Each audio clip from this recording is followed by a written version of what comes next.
Intertops and BetOnline are proud sponsors of this year's March Madness coverage at sportsbookreview.com. And we'll take a look at Villanova for the winner of LIU and Radford, Jeff. I mean, we'll keep it quick on these ones here. Villanova looks like the overall number one top seed here. And why not at this point? Give a little bit of thoughts on this game. I know there's not even a line out. It's 22, 23, 24, whatever it is. Survive and advance in the tournament. Instead of talking about the game, maybe something you can look forward to for Villanova, Jeff, here. Yeah, Villanova will be laying a big number as always. They'll be laying 22, 23. And if they get LIU Brooklyn presses, you should think that Villanova should be able to score at will here. I'd probably be looking at a total in that game. LIU Brooklyn is a fairly good offensive team, but as far as Villanova long-term, I think at this point, to me, after seeing what we saw over the weekend, I've seen Villanova twice this year, Donnie, live. Yeah. I might see them in the Final Four as well. I feel like I've seen them 8,000 times. I think they're the best team in the country overall. I think they have the best guards. I think Bridges has been fantastic. Their depth is pretty good. Spellman, obviously Phil Booth, Pascal, Jay Wright's a hell of a coach. And they've won a lot of big games. To me, overall, I think Villanova is most equipped to win the tournament this year right now. But yeah, if they get a Long Island Brooklyn, they should score a lot of points, 95, 100 points maybe.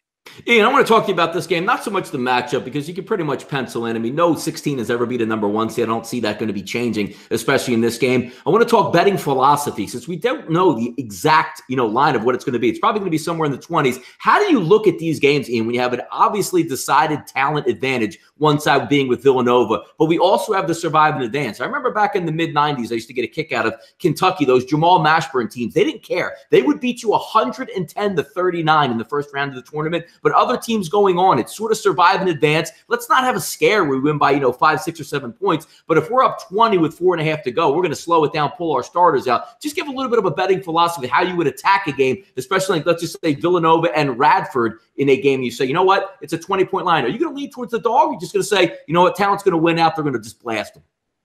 Personally, Donnie, for 1 versus 16 matchups, most times I don't get involved a lot. But when I do, and if I'm ever going to look at the 16 seed as a big dog, I want a number 1 seed and a big favorite that A, is maybe dealing with some injuries, specifically to key cogs, either starters or bench, and B, maybe extended themselves the previous weekend in their conference tournament. That maybe they're coming off, a run to the finals on Sunday, and they're just coming around playing a short turnaround Thursday, Friday, and maybe thinking to themselves, let's pace the minutes. Let's not wear our guys into the court tonight, and let's think about the bigger fish to fry in the games ahead, specifically in the upcoming weekend. So those are the times I may isolate a big dog, but it also has to make sense for me from a matchup standpoint. And I'm not sure it's going to make sense from a matchup standpoint for either LIU, Brooklyn, or Radford against Villanova. Villanova's not going to be phased by any press, not when you've got the experience of Brunson and Bridges and Booth. That's just not going to happen. So it's going to be a tall task for the underdog.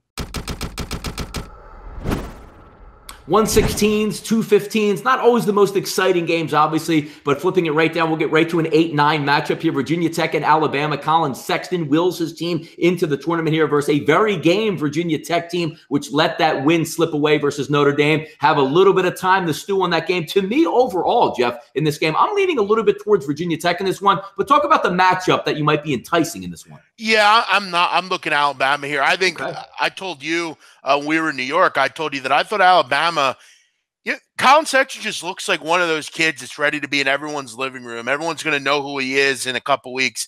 A lot of people already do, but I think a lot of people will. Virginia Tech doesn't do much for me. These are, interestingly enough, Donnie, 2 teams that I generally only want to back at home.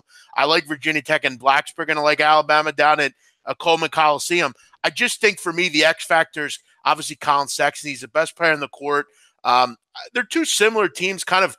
I heard I forget who it was, some idiot on one of these selection shows say, first to 100 wins in that game. Yes, awful comment. Good. I'm so glad you brought that up, Jeff. Thank you. What the hell have you been watching? I got to tell you, dude. Are they watching? Have they seen Tech? I literally sit there and watch these guys, and I say, how the fuck are you on TV? Like, I heard Charles Barkley talking about, like, basketball and saying that, no one expects much out of New Mexico State.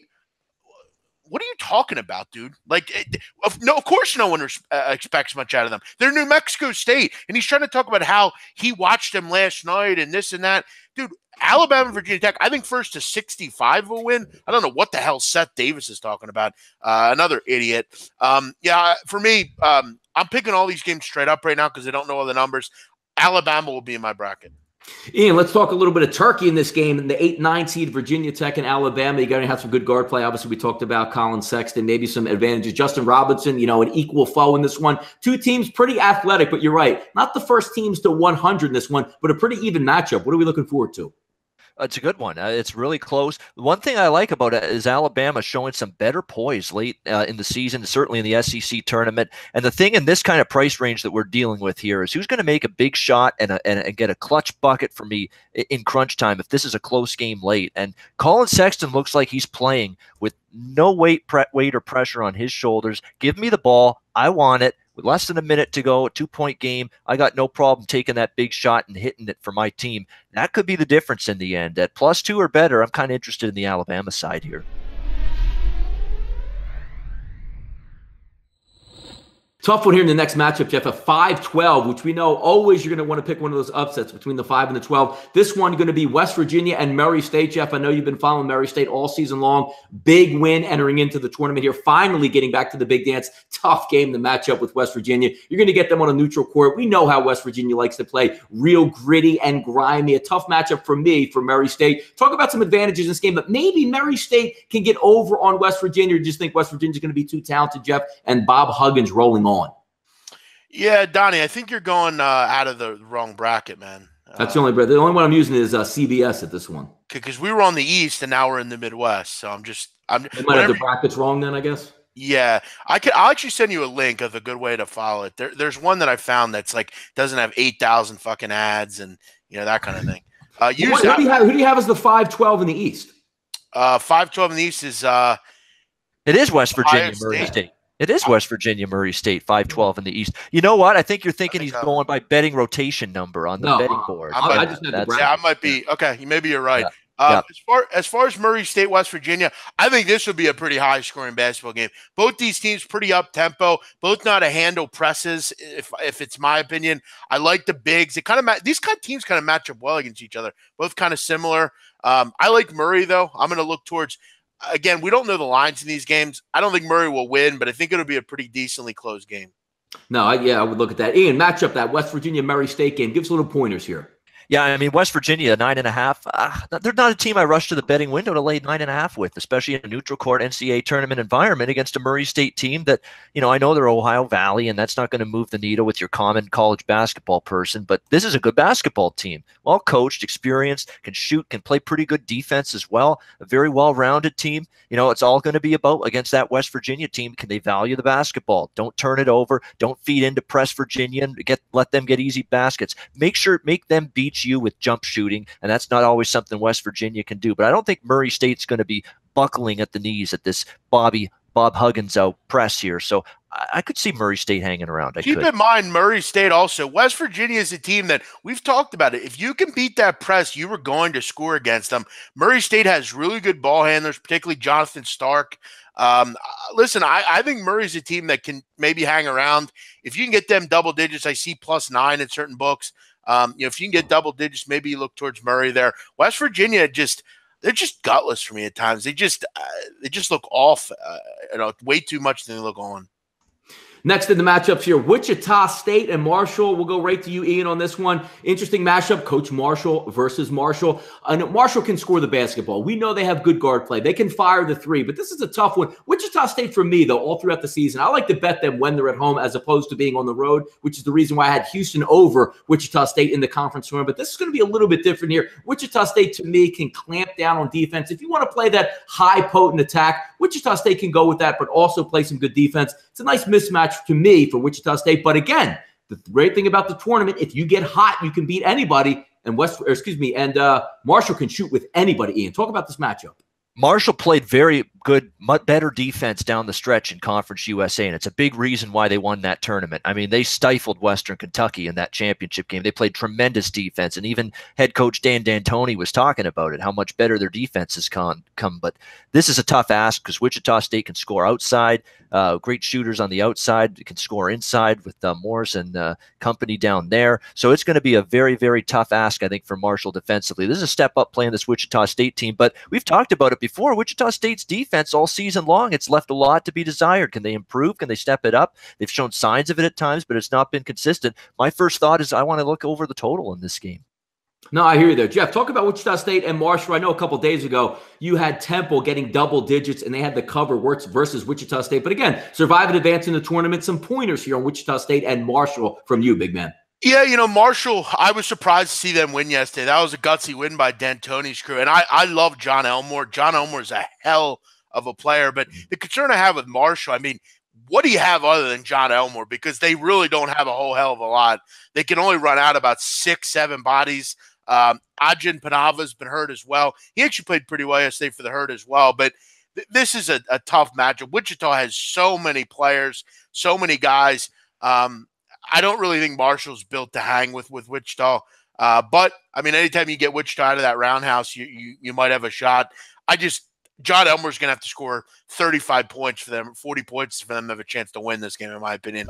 As far as moving on, I find it hard to believe Marshall will get anywhere close to winning this game. One quick last point on this game, too. Marshall, 7th in the country in pace. That's all the D'Antonis do. They go up and down the floor. We see Mike do it with the Rockets in the NBA. They're going to play that style. They're going to play that pace, whether it benefits them in this matchup or not. So you're going to get a lot of possessions with this Marshall team. And again, with Wichita State's leaky defense, I think you'll see points in that game. We're going to leak in 3 teams in this one. 6-11 matchup. Florida and the winner of St. Bonaventure versus UCLA. Jeff, instead of capping this game, let's talk about it from Florida's perspective here. Who would Florida rather match up against? Would it be St. Bonaventure or UCLA? I definitely think they'd rather match up against Bonaventure. And if UCLA wins, which I think they will, I could see them beating Florida. I don't like that matchup for the Gators. Look, I made it clear. If John Egbunu came back, I'd be interested a lot in Florida. I think he's a rim protector that they could really use. But right now, I don't love their front court. Goleman and Welsh could have big days. Obviously, UCLA has the guards to play with them as well. Florida just never really matriculated. They never got people back healthy that they needed to. They're a veteran team, and it wouldn't surprise me if that's a real toss-up game there. I would definitely think that they'd rather play St. Bonaventure for sure. Ian, your thoughts on that? Florida, St. Bonaventure, UCLA, where do you see the added advantage and who do you think Florida would like to play? I think Florida would probably rather play St. Bonaventure as well. But, St. Bonaventure's no pushover. I think UCLA is going to, they might win that game. I don't think it's going to be easy for them. UCLA certainly played much better down the stretch. We talked about them. Florida's a weird team. I'm still not sure I'm ready to fully jump on that bandwagon and trust Mike White's team. Don't know if they showed me enough down the stretch. This is a game where I might be looking at that 6-11 seed plus whatever points they're getting here against Florida.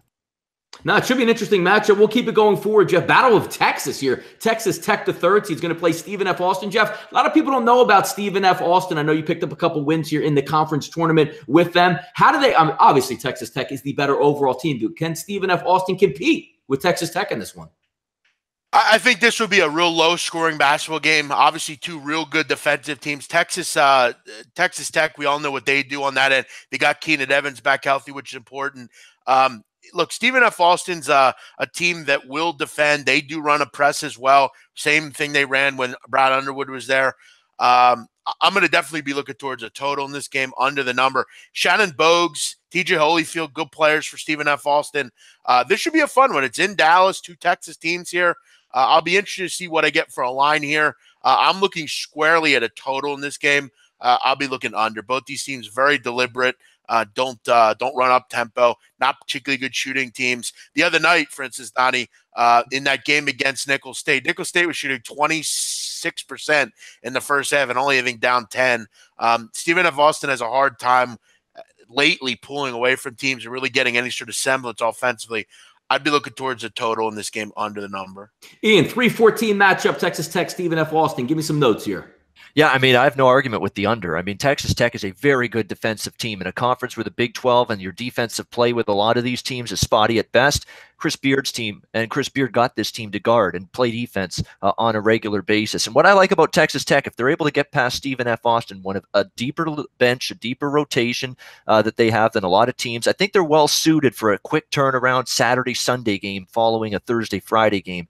This Texas Tech team, not going to be easy. Stephen F. Austin, they're used to these NCAA tournament settings, not going to be scared by it by any stretch, but I think you're going to see Texas Tech move on and maybe in a good bet on spot Saturday or Sunday. Folks, if you're just tuning into the SBR Selection Sunday Show, I'm your host today, Donnie RightSide, with the big man on campus and Ian Cameron. Give us a like down there, hit the subscribe button. Check out everything at sportsbookraview.com. Also, the show sponsored by BetOnline and also Intertops. We'll keep it moving here in the region. A 7-10 matchup, SEC Arkansas, Big East Butler. To me, by watching these two teams, I don't want to say the toughest teams, but not a ton of defense going to be played. Arkansas is going to try to push the pace. Jeff, we'll start with you first. Butler versus Arkansas. Yeah, this has overwritten all over it. I'm definitely looking here total-wise. I don't love Butler at all, though. I'd be looking towards Arkansas in the game to win in a bracket. But, yeah, this looks like a typical Big East game this year. Should be up and down. As far as in a pick 'em, though, I'm definitely looking at Arkansas. I think they're the better team. Both these teams have struggled on the road. Butler had major issues doing that this year. Arkansas had trouble winning away from Fayetteville. So it is a pretty good toss-up, but I would probably look points here. We should see probably a total 160s-ish. Should see plenty of points here. And can Butler pull all the upset? I mean, I don't know how much of an upset once the lines makers actually put a line on this number, but maybe a matchup breakdown that maybe Butler or Arkansas could try to use as a mismatch against either team.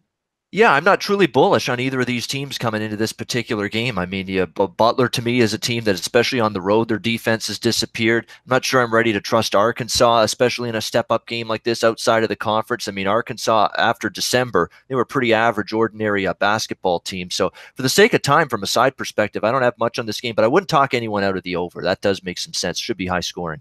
All right, number 2 seed Purdue Boilermakers going to take on the 15 seed Cal State Fullerton. Jeff, give us some notes and thoughts on this Purdue. I mean, obviously the 2-15, 1-16 games, not much to go on, but maybe give some adage like what can we look for from CS Fullerton, Jeff? CS Fullerton, I'm not a big fan of the Big West. I don't do a ton of it. I don't bet a lot on it. But, Fullerton played well. I mean, they weren't the top seed or anything, made a run. This was not a good Big West overall this year. UC Davis was solid, those kind of teams. But Kyle Ullman's a player to keep an eye on. Khalid Ahmed as well, Jackson Rowe. They're a decent team, can shoot the ball pretty well, good from the free throw line. Purdue, look, if you can't stop Isaac Haas down low and those guys, you're not going to win.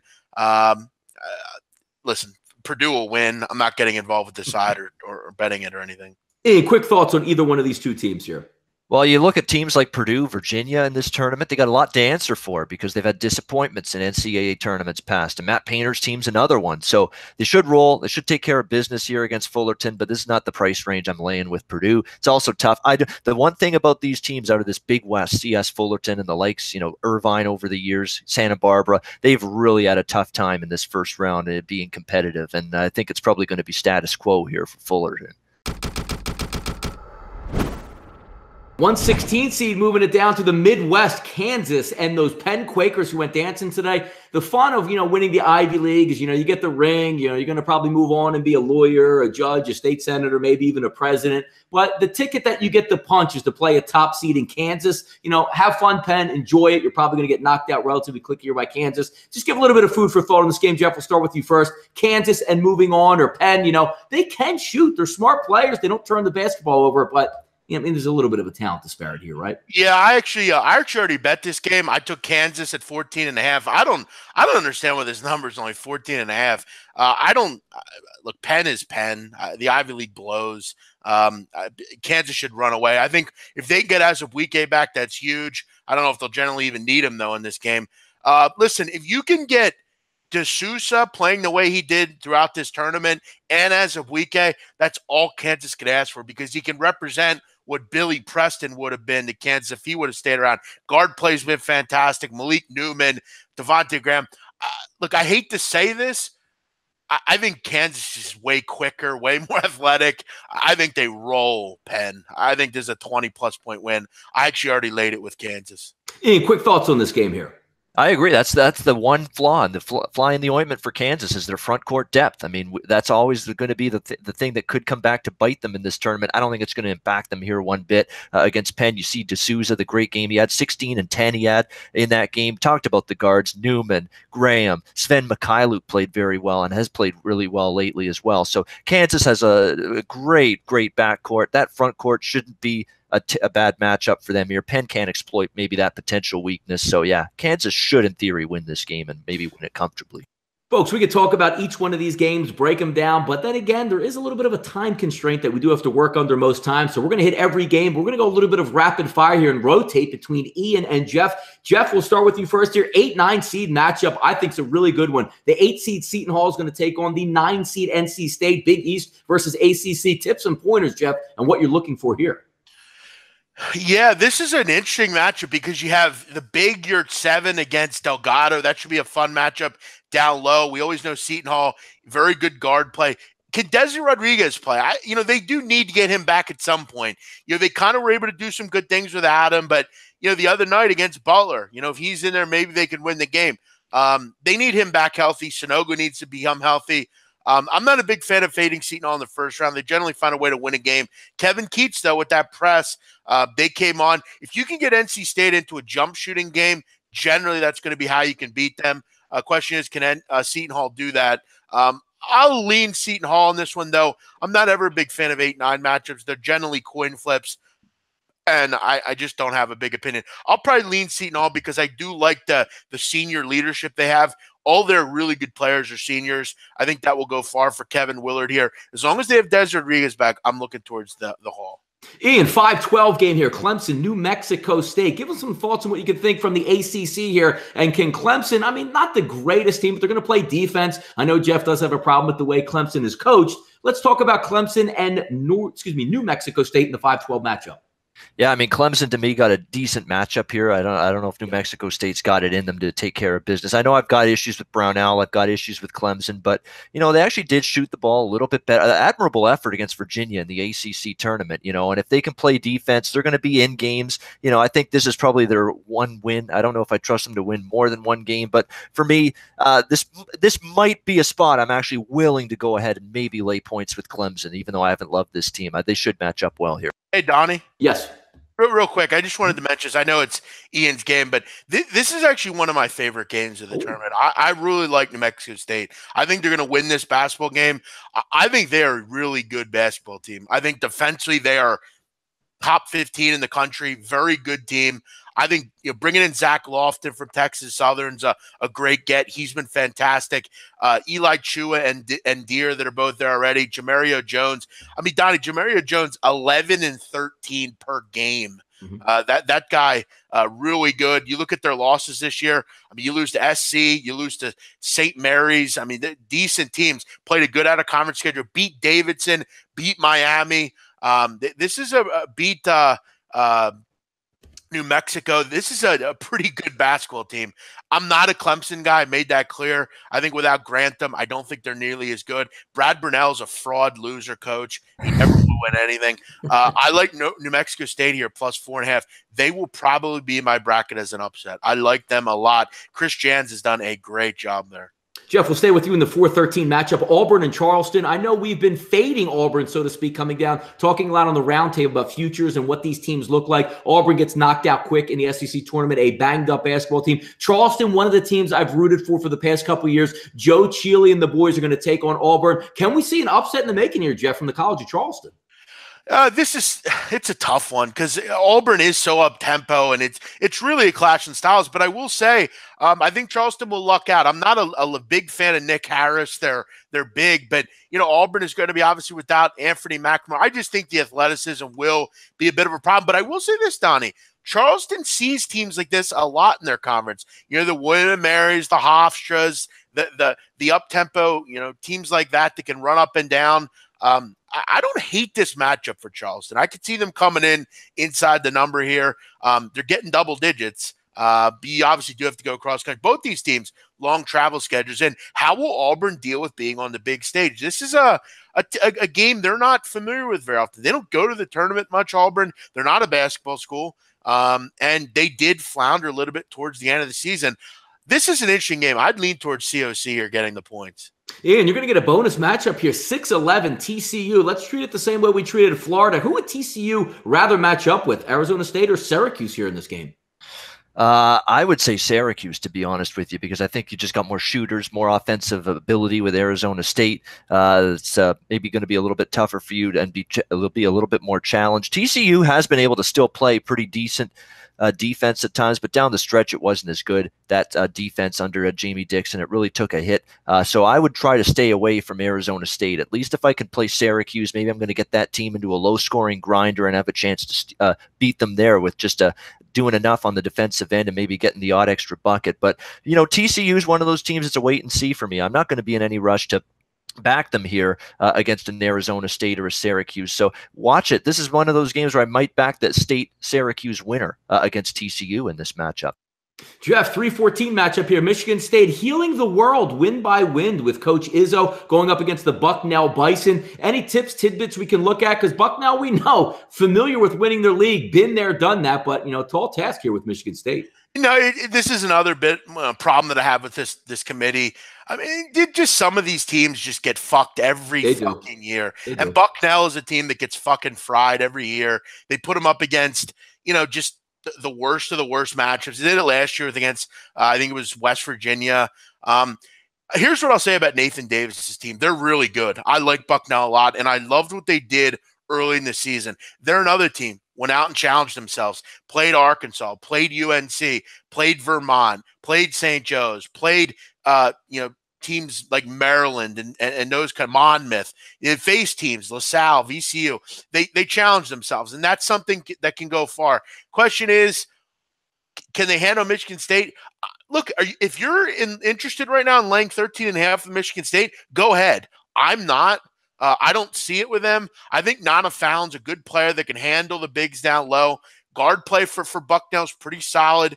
Bucknell's going to have to slow the pace, play in the half court. I like Bucknell. I would go towards taking the points here. If you're going to lay 13.5 with Michigan State, go the hell ahead, but I'm not going to. I think Michigan State's guards, Cassius Winston, those kind of players, I don't necessarily trust them. Stephen Brown, guys like that for Bucknell, they don't turn a basketball over. Nathan Davis will have Bucknell ready. I would go with the points. I like Bucknell here. Ian, great matchup here coming up. 7-10, Rhode Island, Oklahoma. Rhode Island, that I like to say that battle-tested, tough team. Oklahoma, a little bit softer here. I think they have the guards, Rhode Island, to mess around with Trey over with Oklahoma. And I'm going to use his name just that. I'm just going to say Trey because I hope he's out of the tournament. I don't even want to see him continue past this game. It's kind of a homerish pick for me. Give me Rhode Island this one. What are we looking for, Ian? Do you like Rhode Island here? Maybe it's Oklahoma struggling down the stretch. Nobody thought we could get in. To use that angle is chip on their shoulder for Oklahoma. Matchup-wise, better team, Rhode Island for sure. But the problem I have with this game, and I'm going to go back to it, Joe Blow, college basketball fan in Boise, Idaho, is going to love Rhode Island here. Adam in New York's going to love Rhode Island here. Chris in Miami's going to love Rhode Island here. Everybody's going to love Rhode Island, not give Oklahoma a chance because Oklahoma, nobody thinks they deserve to be in. They have Trey Young and nobody else. And these chip-on-their-shoulder teams, you watch a veteran coach like Lon Kruger maybe bring that up, getting his team ready for this game. Remember, Lon Kruger's no stranger, and he's done good things in this tournament in years past. It makes all the sense in the world to take Rhode Island, but I'm just saying, buyer beware. Doesn't smell right to me. I agree real quick. I agree with this point totally. This reminds me of USC SMU last year. No one thought USC deserved to get into the field. They did. SMU came into that game all hot and bothered, ready to go. They got punched in the mouth. No one right now gives Oklahoma any chance. None. But they have a new lease on life. Trey Young is still a really good basketball player. Great breakdown, Ian. Good stuff. And Rhode Island's looked a little scattershot this last week or two. They have not played their A game now like they were in November, December, and January. Just food for thought. Just initial thoughts here for me. I agree. You know how I talk about Oklahoma? Both your guys' jobs was to make a case for Rhode Island to pound Oklahoma. Why don't you guys listen to me at all? I know. I didn't ask for Rhode Island to be playing Oklahoma or Oklahoma to be playing Rhode Island. Got to give you my thoughts now.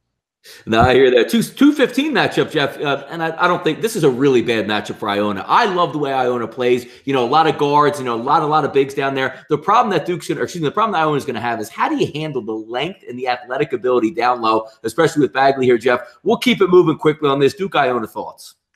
Bagley might have 40 in this game. I mean, Iona's another team that gets shit matchups every year. They got Oregon. Oregon, yeah, they got Ball. Yeah. Yeah, listen. I mean, I think the over is worth a look because I think you have a lot of garbage points here. This game, I think, with 9 minutes to go, will probably be 89-60, and you're just like, okay, just keep going up and down and scoring. Iona probably will put up 70 in this game. I think Duke will hit 100.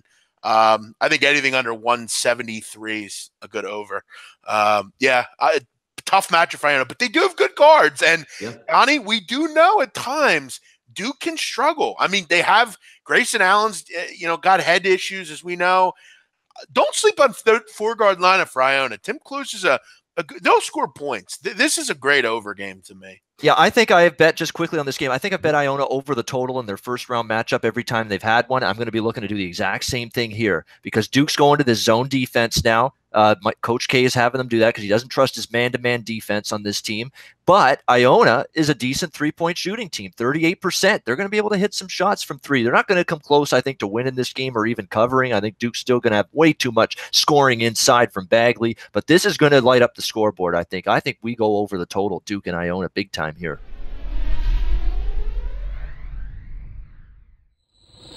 Layup for you here, Ian. Nice win by Virginia to win the ACC tournament. They're going to get University of Maryland, Baltimore County. Should be an easy victory for them. Forget about the game itself. Virginia's going to win that game. Talk about Virginia maybe moving forward also. Impressed with them? Or are you under the belief that, you know what, it's a great thing that you play defense, but you're going to have to step it up on offense when that competition increases here as we go in the tournament? Talk a little bit about Virginia, Ian. Well, that's the thing. They could be staring at Arizona in the Sweet 16, and that always seems to be right around that round in the tournament where they hit that bugaboo and they hit that point where they just can't get over that hump. And obviously Arizona, if they do indeed face the Wildcats in that round, it's going to be a difficult matchup for them. But they're at least making some more shots. They've got some.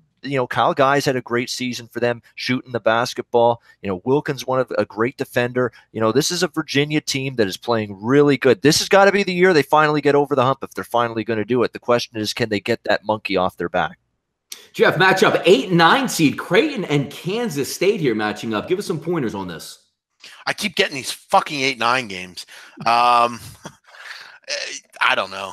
Flip a coin. I got to do a little more research into this. Dean Wade, if he's healthy, I'd probably look towards Kansas State. Though I do like Marcus Foster a lot. Kyrie Thomas, great wing defender.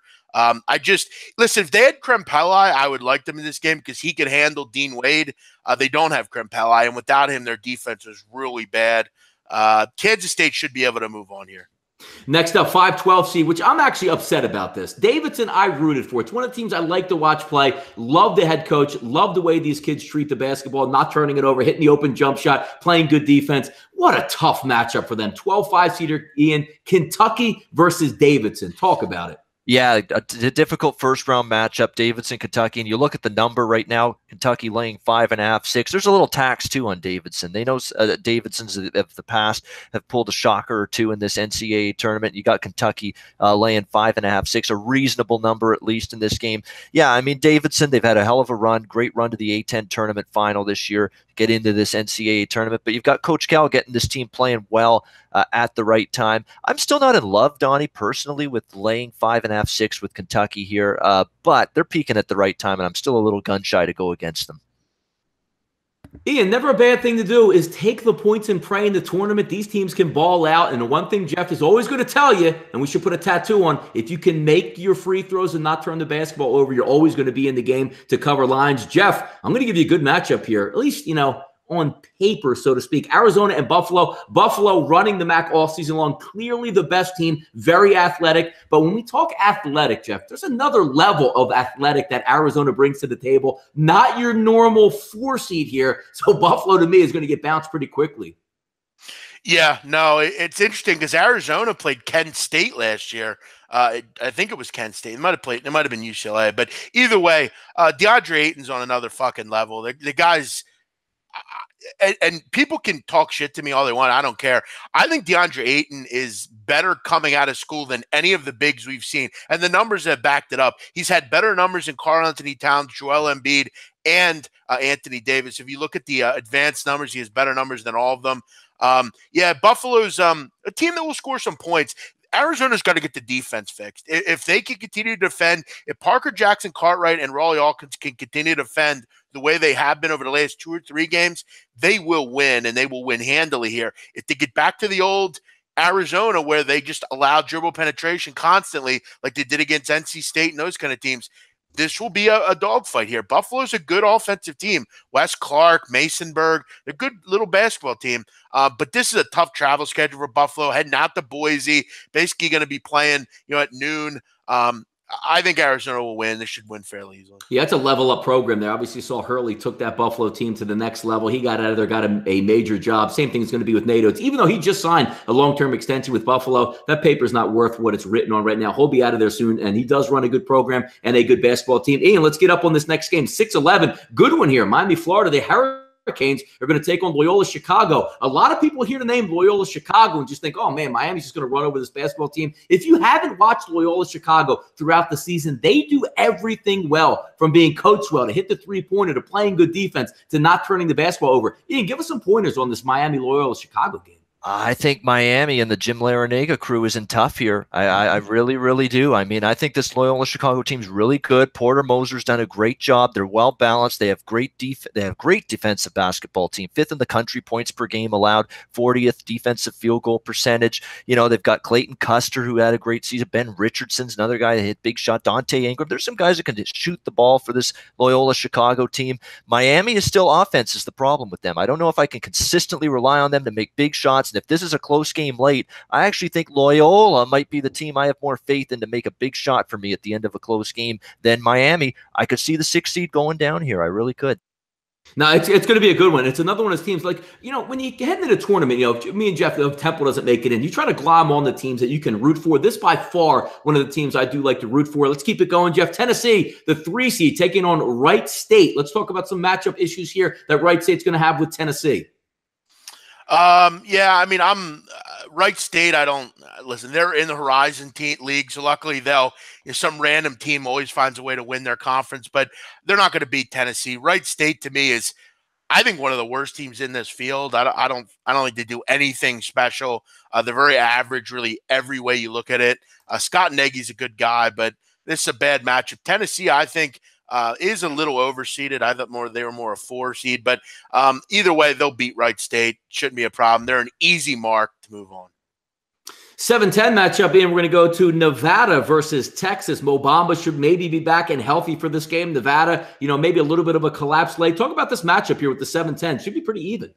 Yeah, I mean, I targeted Nevada as a potential bet on here in this tournament. I mean, does the San Diego State result, which was inexplicable on Friday night to me, explain much or change my thought? Not really. I still think, Musselman's got a chance to get this team geared up, shake that off, focus, get ready for this first game against Texas. It's not going to be easy, no question about that. We know Mo Bamba's been a big force in the middle for Texas. Their guards have really started to shoot the ball better and with more consistency down the stretch. But I'm going to give a long look to Nevada. This is an initial reaction. I haven't pulled the trigger yet, but I'm going to be looking long and hard at Nevada here. By the way, Donnie, is it wrong that I've set my watch to 8:30 so I can watch the NIT Selection Sunday show? I'm more excited for that than I am for the tournament.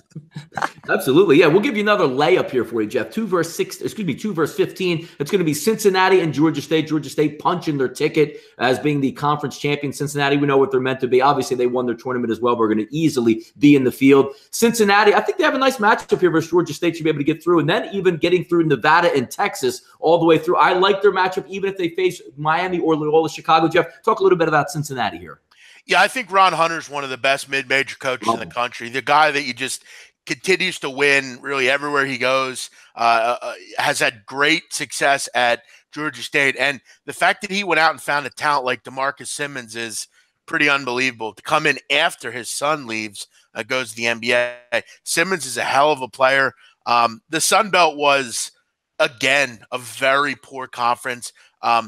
it's got to be one of the most gutless conferences in the country. I mean, UL Lafayette rolls all season and just whimper out. Texas Arlington is one of the more mentally unstable teams I've ever encountered in this sport. Scott Cross has been there for 12 years and has made the tournament one time. Why is Scott Cross still at UT Arlington? Every year, he's got the best team in the conference, and they never win. Texas Arlington is gutless. Kevin Hervey better fix his shot selection, or he's not going to the fucking NBA. He's going to be over in fucking Andorra somewhere, playing in the fucking K-League somewhere. Listen, Cincinnati rolls. Georgia State's a nice story. Look out for DeMarcus Simmons. But, Ronnie Hunter, unfortunately, hey, listen, he has some magic up his sleeve. Maybe you can figure out a way to bother Cincinnati, but I just don't see enough body. Cincinnati's really deep and really good. Next up, a easy one, Ian. You keep on getting these, 1 seeds. We have to match up with a couple teams in this. Xavier versus North Carolina Central or Texas Southern. Forget about talking about the matchup itself. Talk about Xavier moving forward and Xavier ending up on the 1 line. Xavier ending up on the 1 line, obviously courtesy of a Big East regular season title and at least a solid enough showing in the Big East tournament that it didn't cost them, at least in the eyes of the committee, that number 1 spot on the 1 line. But Chris Mack has done a good job. Defensively, at least, this team's been better down the stretch. They're going to have to carry that over, too, because there have been times I haven't liked Xavier's defense, but it was at least a little bit better down the stretch. When you look at their path upcoming, they're going to be looking at a Missouri-Florida State winnable game in the next one. So you could see this team quite obviously in a Sweet 16 matchup down the road with the Gonzaga, which would be one hell of a matchup. But, yeah, Xavier playing good basketball right now and maybe be able to make a deep run here.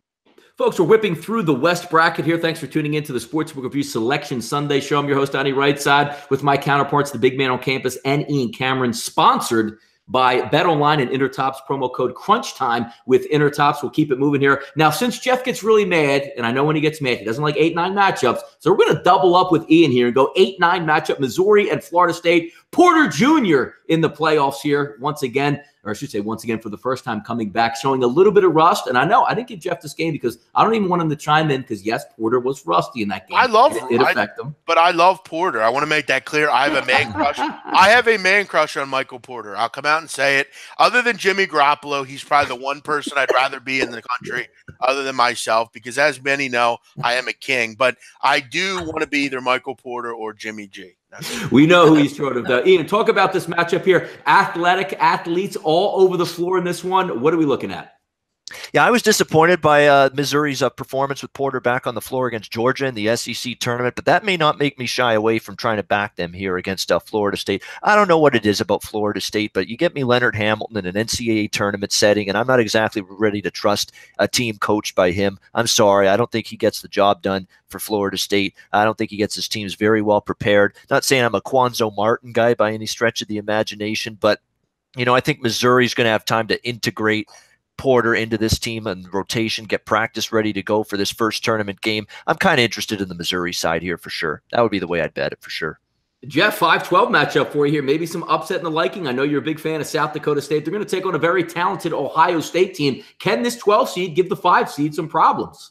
I definitely think they can. I mean, Mike Daum is a once in a couple year player for South Dakota State. A team like that, they don't get a player like that very often. How Tim Miles didn't draft or get Mike Daum at Nebraska, I'll never know. He's from Kimball, which isn't that far from Lincoln. That's why Tim Miles shouldn't be the coach at a high level university like Nebraska, because he allows people like Mike Daum to get away. But I like this team because they've started to find other ways to score.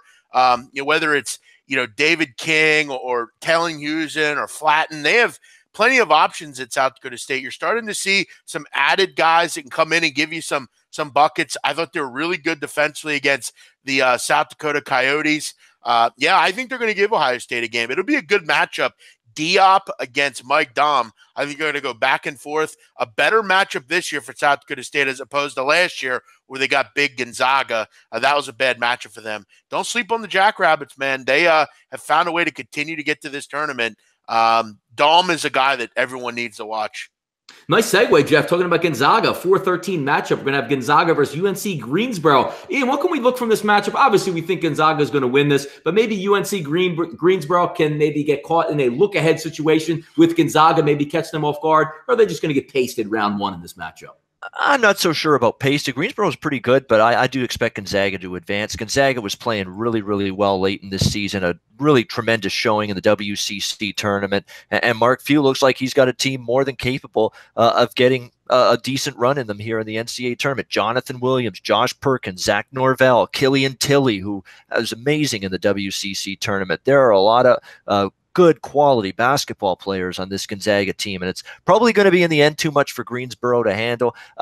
Depends on what we see here, but I think Gonzaga should be able to take care of business. Not sure about laying the points, but they'll move on, I think. Jeff, 6-11, great matchup here. White hot San Diego State as the 11th seed going to take on Houston. Obviously, if you've watched them down the stretch, no slouch, playing great basketball. I love this matchup. What can we look forward to? Yes, I think Houston's going to be a tough matchup because they have found ways to break down some of the better defensive teams in the country, i.e. Cincinnati. I mean, we've seen that. They should have probably won that game today. Who the hell knows what happens on that last possession if they don't turn the ball over. Beat them before already. Beat Wichita State. Houston is a really good basketball team. Look, San Diego State, look, what a run through the Mountain West tournament. And it kind of made you think back to the old Steve Fisher teams there, who, I always appreciate. And they could face Michigan in the next round. I know Steve Fisher would have an interesting time watching that game. I think Houston's too good. I think Houston's a lot better than San Diego State. SDSU is going to have to get a mammoth performance and a Trey Kell, and they're going to have to make some three-point shots to win this one. Houston has really played well, Donnie, over the last 8 weeks, probably. They're not just beating teams. A lot of the time they're crushing teams into oblivion. Houston will move on. I think they'll cover as well. I like to say, if it's March, it must be Michigan playing well. An interesting dynamic in this. Obviously, we see they're the 3 seed going to match up against the 14 seed Montana. Most people don't know much about Montana, but the thing I want to talk to you about, Ian, is the interesting, dynamic here. You have the Big Ten, which usually ends their conference tournament, just like the other Power Fives, on Selection Sunday or Saturday, and then rolling right into the tournament. The Big East, as you know, the Big East, yes, plays a week ahead, where the Big Ten wanted to sneak in. They had to play a week before. Now Michigan, a hot team, had to take a week and a half, 2 weeks off before they play again. Talk about the rust that might be a factor from a hot team coming in, because when you're playing well, you want to get right back on the court. That's going to be the interesting thing. And I have great aspirations for Michigan and John Beilein's team in this tournament. In fact, spoiler alert, they're going to be in my Final Four when we talk about that at the end of this show. But I think it's manageable for this Michigan Wolverines team. I mean, you look at it, Xavier's a team you're able to beat. You can't tell me they can't beat a North Carolina. You can't tell me they can't beat some of these teams that are in this bracket. They have played that well down the stretch. Played very good offensively, much improved defensively. Mo Wagner's been a beast in the middle for this team. We know they've got the shooters with Duncan Robinson and Rockman. I mean, Michigan peaking at the right time. Rust is a concern here. Montana's a good basketball team. I'm not going to sell them short, but that's going to be the thing I'm going to take away from this game, Donnie. Will the rust affect Michigan this first game? And if it doesn't, it could be a long run ahead for them in March. By the way, this is an upset special for me. I'll just say that. Ooh, just ring that out there. I like that. Yeah. 7-10 matchup. We're going to go Texas A&M and Providence.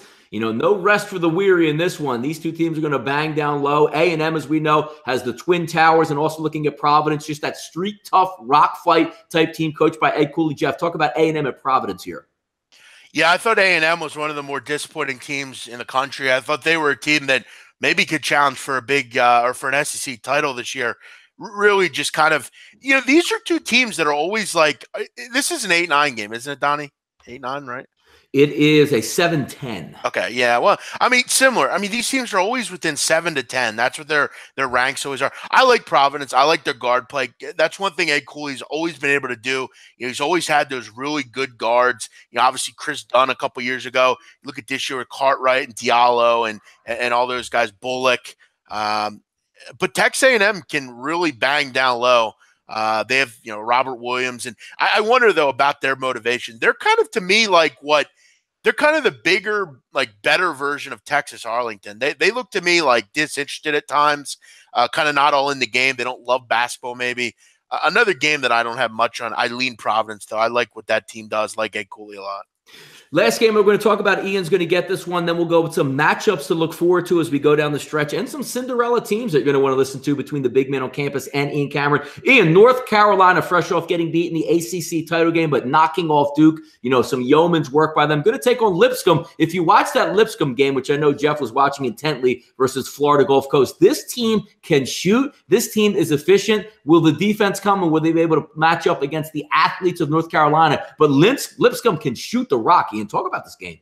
They can. I mean, and that's the great thing about taking them as a big dog in a matchup like this. The back door would always be open. The one concern I have is that sometimes when you play a rapid pace and you play very fast against a team like North Carolina, that can sometimes play into North Carolina's strengths, and they have the chance to run you over and run you out of the gym playing that same pace that they prefer. That's a concern for me with Lipscomb, but I'd still lean Lipscomb plus the points, and more than that, over the total. This is going to be a game with plenty of points in it. You're going to see great pace on both sides. Lipscomb can shoot. They've got shooters all around the court that probably going to be able to knock down some shots against this Tar Heels team, so I think you see a high-scoring shootout here.